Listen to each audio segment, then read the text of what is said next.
6 दिवसात तब्बल 786 पाकिस्तानी नागरिकांनी भारत सोडला।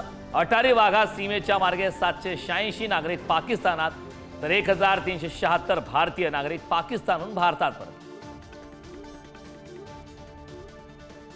पहलगाम दहशतवादी हल्ला आणि पाक विरोधातील कठोर कारवाईच्या पार्श्वभूमीवर दिल्लीत बैठकांचं सत्र। पंतप्रधान नरेंद्र मोदींच्या अध्यक्षतेखाली कॅबिनेट सुरक्षा समितीसह 4 महत्त्वाच्या बैठका। दहशतवाद विरोधात कारवाईची पद्धत, लक्ष्य आणि वेळ लष्करानं ठरवायची।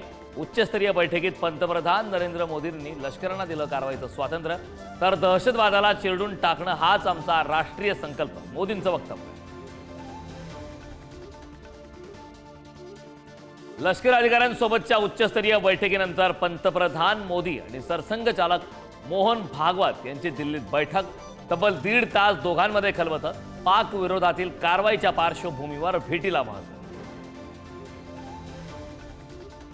पहलगाम दहशतवादी हल्ल्याचा यूएनएकडून ठाम निषेध। परराष्ट्र मंत्री एस जयशंकर यांना संयुक्त राष्ट्राचे सरचिटणीस अँटोनियो गुटेरेस यांचा फोन, तर दहशतवादाविरोधात जयशंकर यांच्याकडून 9 तासात 9 देशांच्या परराष्ट्र मंत्र्यांशी चर्चा।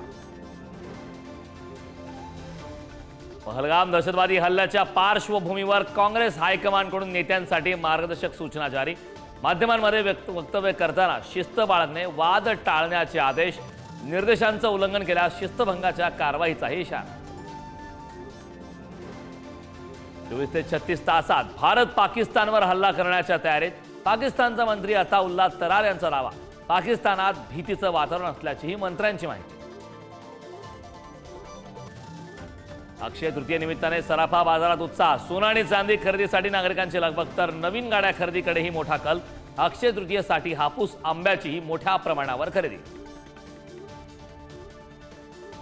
अक्षय तृतीय निमित्ताने पुण्यातील दगडूशेठ हलवाई गणपती मंदिरात आंब्यांची आरास। दगडूशेठ गणपतीला 11,000 आंब्यांचा महानैवेद्य, तर नाशिक आणि सोलापुरातही गणपतीला आंब्यांची आरास।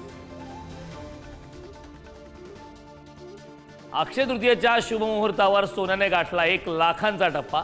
सोन्याचे दर जीएसटीसह 1,0631 रुपये प्रति तोळा। आज सरासरी 1,500 रुपयांची वाढ। कोल्हापुरात शिवजयंतीच्या मिरवणुकीला गालबोट। मिरवणुकीत झालेल्या वादातून तुफान हाणामारी। पोलिसांचा गोंधळ घालणाऱ्या तरुणांवर सौम्य लाठीचार्ज।